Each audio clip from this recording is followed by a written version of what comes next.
Hello all, welcome back to another new video of Learn with Bhavna. We are doing question 2 of MSOE 001 Sociology of Education का assignment question. अगर आपको जानना है और भी detail में जो आपका असाइनमेंट है जुलाई 24 एंड जैन 25 बैच का, तो आप मेरा क्वेश्चन 1 की वीडियो देख सकते हो. मैंने वहाँ पे सारा डिटेल में आपको असाइनमेंट का जितना भी फॉर्मेट है वो एक्सप्लेन किया है.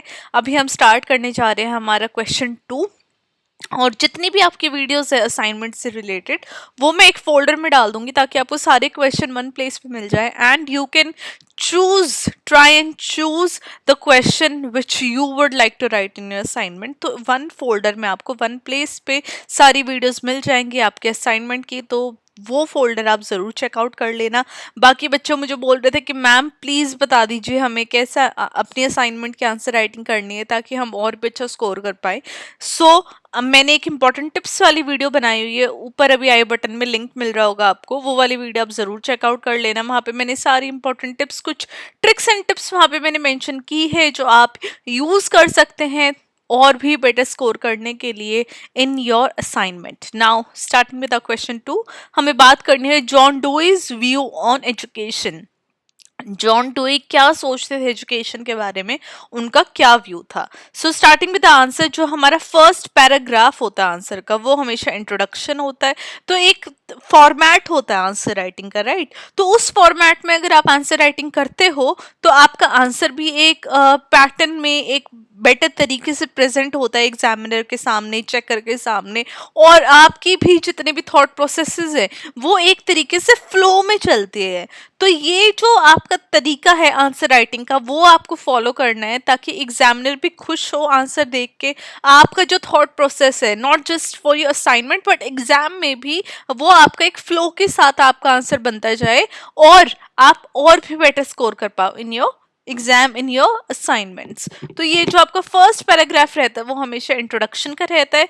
तो यहाँ पे इंट्रोडक्शन में मैंने मेंशन किया है फर्स्ट ऑफ ऑल जो आपके क्वेश्चन में मेंशन किया है किसी सोशियोलॉजिस्ट का नाम, किसी थ्योरिस्ट का नाम, किसी थिंकर का नाम, तो पहले आपको उसके बारे में 1 to 2 लाइंस में एक्सप्लेन करना है. तो यहाँ पे जैसे मैंने मेंशन किया कि जॉन डुई जो थे वो पायनियर थे प्रोग्रेसिव एजुकेशन के, जहाँ पे उन्होंने वे ऑफ एजुकेशन थी उसको रिवोल्यूशनाइज कर दिया था, जहाँ पे उन्होंने सोशल और डेमोक्रेटिक प्रोसेसेस से एजुकेशन को लिंक किया था. जो उनकी फिलॉसफी थी वो प्रेगमेटिज्म में ज़्यादा डीपली रूटेड थी, मतलब कि प्रैक्टिकल चीज़ों में वो ज़्यादा बिलीव करते थे, जहाँ पे वो एजुकेशन को डायनामिक और इंटरेक्टिव प्रोसेस की तरह देखते थे जो कि इंडिविजुअल्स को और उनकी सोसाइटीज़ को शेप करती है. ड्यूई की जो व्यूज थे वो आज भी ग्लोबली लोग उनको मानते हैं बहुत ज़्यादा. इंडियन कॉन्टेक्स्ट के अंदर भी उनके व्यूज बहुत हाईली अप्रिशिएट किए जाते हैं और एजुकेशन को उन्होंने एक ट्रांसफॉर्मेटिव अप्रोच की तरह देखा था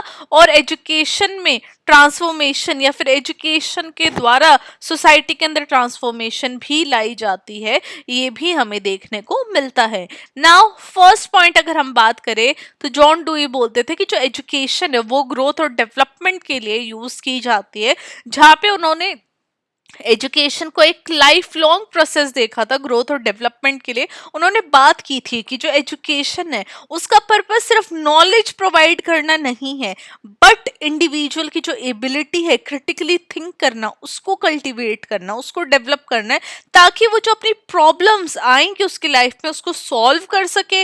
और जैसे जैसे सोसाइटीज चेंज हो रही है उसके अराउंड एनवायरनमेंट जो चेंज होता है, अगर इंडिविजुअल अपनी सोसाइटी से निकल के दूसरी सोसाइटीज में जा रहा है तो एक न्यू एनवायरनमेंट में वो जा रहा है तो उससे वो अडेप्ट हो सके, राइट, उसमें वो ढल सके और क्रिटिकली थिंक करके अपनी जितनी भी प्रॉब्लम्स है उनका सॉल्यूशन निकाल सके. वो बिलीव करते थे कि जो एजुकेशन है वो क्यूरियोसिटी नर्चर करती है, क्रिएटिविटी लोगों के अंदर लाती है और जो हमारा रिजिड नॉलेज सिस्टम है उसको हटा के एक न्यू थिंकिंग, न्यू एबिलिटी लोगों के अंदर लाने की कोशिश करती है. इंडिया के अंदर अगर आप देखोगे तो हमें ट्रेडिशनल टीचिंग मेथड देखे गए हैं जो कि रोट में, मतलब कि रोट लर्निंग के ऊपर बात करते हैं, सिर्फ रटने के ऊपर. पर्टिकुलरली जब हम हाई स्टेक एग्जाम्स के बारे में बात करते हैं तो वहाँ पे रट्टाफिकेशन हमें ज़्यादा देखने को मिलता है. अगर आप आज भी एमए के स्टूडेंट्स को देखते हो या फिर बैचलर्स के स्टूडेंट को देखते हो, तो आप देखोगे कि रट्टा बहुत ज्यादा बच्चे मार के जाते हैं, तो एग्जाम में जाके भूल जाएंगे सारी चीजें, बिकॉज वो जो एनालिटिकल थिंकिंग है, जो क्रिएटिव थिंकिंग है, वो डेवलप नहीं हो पा रही है, राइट। तो यही मेरा भी पर्पस यही है चैनल बनाने का, कि सिर्फ रट्टाफिकेशन से आप एग्जाम में जाके स्टक ना हो जाओ।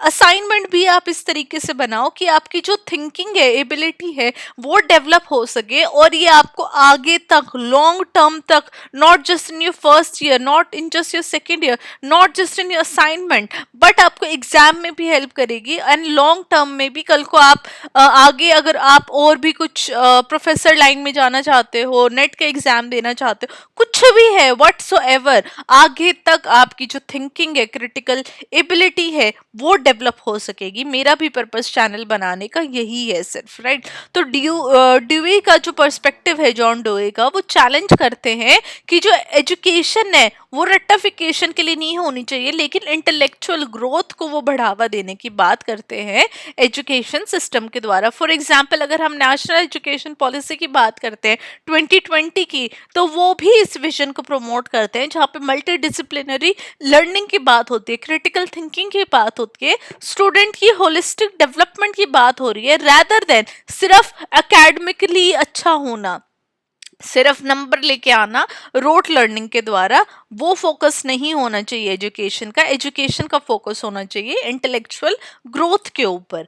नाउ सेकंड पॉइंट आ जाता है, डूए बोलते हैं कि लर्निंग बाय डूइंग के ऊपर उनका ज्यादा फोकस है, जहाँ पे वो एक्सपेरिमेंटल लर्निंग या एक्सपेरिएंशियल लर्निंग को ज्यादा बढ़ावा देते हैं, जहाँ पे वो लर्निंग बाय डूइंग को ज्यादा फोकल पॉइंट रहा है उनकी लाइफ में। वो बिलीव करते कि एजुकेशन के अंदर एक्टिव एंगेजमेंट होनी चाहिए बच्चों की, जहाँ पे स्टूडेंट अपने एनवायरनमेंट के साथ इंटरेक्ट कर रहे हैं, अपनी नॉलेज को प्रैक्टिकल प्रॉब्लम्स में अप्लाई करके अपने एक्सपीरियंसेस के द्वारा लर्न कर रहे हैं। तो डुए आर्ग्यू करते थे कि हैंड्स ऑन अप्रोच बच्चों को प्रोवाइड करनी चाहिए, ताकि उनकी डीपर अंडरस्टैंडिंग बने किसी भी प्रॉब्लम को लेके, किसी भी टॉपिक को लेके, और इस तरीके से स्टूडेंट्स को हम रियल वर्ल्ड चैलेंजेस के लिए प्रिपेयर कर सकते हैं। अब इंडियन कॉन्टेक्स्ट के अंदर जो डुए का आइडिया था वो रिफ्लेक्ट होता है वोकेशनल एजुकेशन प्रोग्राम के अंदर, जो आज अगर आप देखोगे तो बहुत बात होती है इसके ऊपर, एक्सपीरियंशियल लर्निंग के ऊपर, जहाँ पे अटल थिंकिंग लैब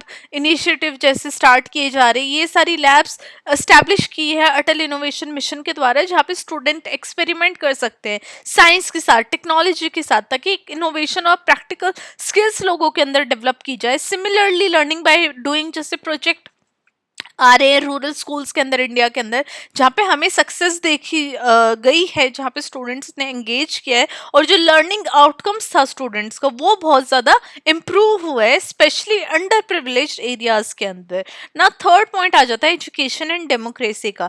डुई ने एजुकेशन को एक फाउंडेशन की तरह देखा डेमोक्रेटिक सोसाइटी के अंदर। वो आर्ग्यू करते हैं कि एजुकेशन सिर्फ इंडिविजुअल्स को एक्टिव, इन्फॉर्म्ड और रिस्पॉन्सिबल सिटीजन तो बनाता ही बनाता है, बट डेमोक्रेसी के अंदर एजुकेशन इक्वालिटी लेके आता है। लोग अपने जो डायलॉग के द्वारा अपनी वॉइसेस रेज कर सकते हैं, डाइवर्सिटी को रिस्पेक्ट करते हैं, इंडिविजुअल्स केपेबल बनते हैं, जहाँ पे वो कलेक्टिव डिसीजन मेकिंग के अंदर कंट्रीब्यूट करते हैं सोसाइटी के अंदर at a very higher picture, at a very whole picture, जहाँ पे सोसाइटी अपने आप में बहुत ज़्यादा आगे बढ़ने की कोशिश करती है। जहाँ पे बाल सभा जैसे इनिशिएटिव भी स्टार्ट किए गए हैं, चिल्ड्रन काउंसिल स्कूल के अंदर, जो कि स्टूडेंट्स को अलाउ करते हैं कि वो डिसीजन मेकिंग प्रोसेस के अंदर पार्टिसिपेट कर सके, एक सेंस ऑफ एजेंसी आए और डेमोक्रेटिक वैल्यूज भी बच्चों के अंदर डेवलप हो। एडिशनली सिटीजनशिप जो है वो एजुकेशन के द्वारा सिविक्स और सोशल साइंस करिकुलम में भी मिरर करते हैं ड्यूई के व्यू को, जहाँ पे इंडिविजुअल्स को एम्पावर किया जाए ताकि वो एक्टिवली एंगेज हो सके अपनी कम्युनिटीज के अंदर। फोर्थ, वो एजुकेशन को एज अ टूल देखते सोशल रिफॉर्म लाने में। डू यू बिलीव करते कि एजुकेशन सोशल इनइक्वालिटीज को एड्रेस करके रिफॉर्म ला सकती है। वो एम्फसाइज करते कि स्कूल इंक्लूसिव स्पेसेस तो बनाते हैं जहाँ पे इक्विटी है, सोशल जस्टिस है। वो इंडिया के एफर्ट को भी देखते हैं, जहाँ पे अगर आज आप देखोगे तो मार्जिनलाइज कम्युनिटीज को अपलिफ्ट किया जा रहा है, जहाँ पे उनको राइट टू एजुकेशन एक्ट जैसी पॉलिसीज प्रोवाइड की जा रही है, रिजर्वेशन प्रोवाइड की जा रही है डिसएडवांटेज ग्रुप्स के लिए। हावेवर चैलेंजेस आज भी हैं।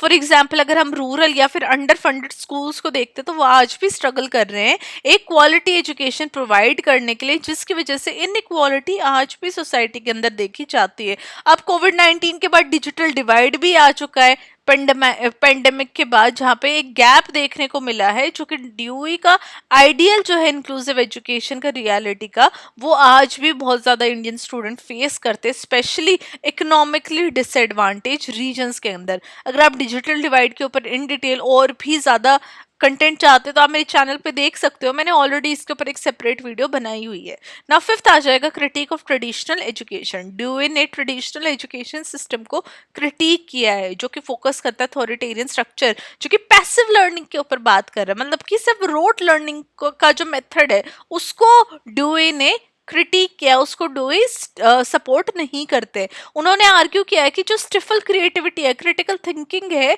ऐसे जो मेथड्स है एजुकेशन को एक मैकेनिकल प्रोसेस बना देते हैं। बट जो डूई का आइडिया है वो बात करते हैं कि जो टीचर सेंटर्ड लर्निंग है उससे हटके हमें स्टूडेंट सेंटर्ड लर्निंग करनी चाहिए, जहाँ पे हमें स्टूडेंट को एनकरेज करना चाहिए कि स्टूडेंट क्वेश्चन करे, एक्सप्लोर करे और एक्टिवली एंगेज हो हमारा जो एजुकेशन प्रोसेस है उसके अंदर, लर्निंग प्रोसेस के अंदर। बट अगर आप आज भी देखोगे तो इंडियन क्लासरूम के अंदर टीचर सेंटर्ड लर्निंग ज्यादा है, जहाँ पे रिजिड करिकुलम है, फोकस सिर्फ बुक्स के ऊपर किया जाता है, एग्जामिनेशन के ऊपर किया जाता है। बट अगर आप देखोगे जो हमारा सीसीई सिस्टम है, कंटिन्यूस एंड कॉम्प्रिहेंसिव एजुकेशन, वो एक थोड़ा सा शिफ्ट लाने की कोशिश कर रहा है, बट चैलेंजेस आज भी है, बिकॉज उसका प्रॉपर इम्प्लीमेंटेशन हमें क्लासेस के अंदर, स्कूल्स के अंदर देखा नहीं जाता है। तो जो डूई की फिलॉसफी है वो एक तरीके से हमें रिमाइंडर प्रोवाइड करती है कि जो हमारा एजुकेशन सिस्टम है उसकी रीओरिएंटेशन होनी चाहिए, एक एक्टिव और मीनिंगफुल एंगेजमेंट स्टूडेंट्स की होनी चाहिए with in the education system, with in the learning process. अब ना हमारे लास्ट में कंक्लूजन आ जाएगा। कंक्लूजन आपका लास्ट पैराग्राफ रहेगा आपके आंसर का, और आपको हर आंसर की कंक्लूजन मेंशन करनी ही करनी है ना। कंक्लूजन में मैंने मेंशन किया कि जब हम जॉन डूई का व्यू देखते हैं एजुकेशन के ऊपर, तो हम देख सकते हैं कि एक कॉम्प्रिहेंसिव फ्रेमवर्क की वो बात करते हैं ताकि वो अंडरस्टैंड कर सके इंडिविजुअल और सोसाइटल डेवलपमेंट का। उन्होंने बात की एक्सपीरियंशियल लर्निंग के बारे में, डेमोक्रेटिक पार्टिसिपेशन और सोशल रिफॉर्म के बारे में, जो कि एक चैलेंज भी आज देखे जाते हैं कन्वेंशनल सिस्टम में, और ऑफर करता है एक पाथवे ताकि एक इंक्लूसिव और डायनामिक एजुकेशन मॉडल आ सके। वाइल एलिमेंट्स जो है डूई की फिलोसफी के वो बहुत ज़्यादा एविडेंट है इंडियन एजुकेशन पॉलिसीज के अंदर, इनिशिएटिव के अंदर, और सिग्निफिकेंटली गैप भी आज है इम्प्लीमेंटेशन के अंदर भी। उनकी विजन को अगर हम फुली यूज करेंगे तो हम इंडिया के अंदर एजुकेशन सिस्टम को ट्रांसफॉर्म कर सकते हैं, और हम एजुकेशन को एक टूल की तरह यूज कर सकते हैं ताकि हम एम्पावर कर सके, इनोवेट कर सके और सोसाइटी के अंदर प्रोग्रेस ला सके। तो ये हमारा क्वेश्चन 2 था, जहाँ पे हमने जॉन डूई का जो व्यूज है एजुकेशन के ऊपर हमने वो जाने। आई होप आप लोगों को एक्सप्लेनेशन अच्छी लगी होगी, आंसर का जो कंटेंट है वो समझ में आया होगा। I will see you very very soon with question 3। अगर आप चाहते हैं कि मैं इसी तरीके से आपको बेस्ट कंटेंट देती रहूं, अच्छे से आपकी क्वेश्चन की एक्सप्लेनेशन प्रोवाइड करती रहूं, तो आप मेरे चैनल को सब्सक्राइब कर सकते हैं for that, so that I can provide you best content possible for your MA Sociology. Now I will see you with question 3. Till then, study well, do your assignments well, and I hope you can score better in your assignments.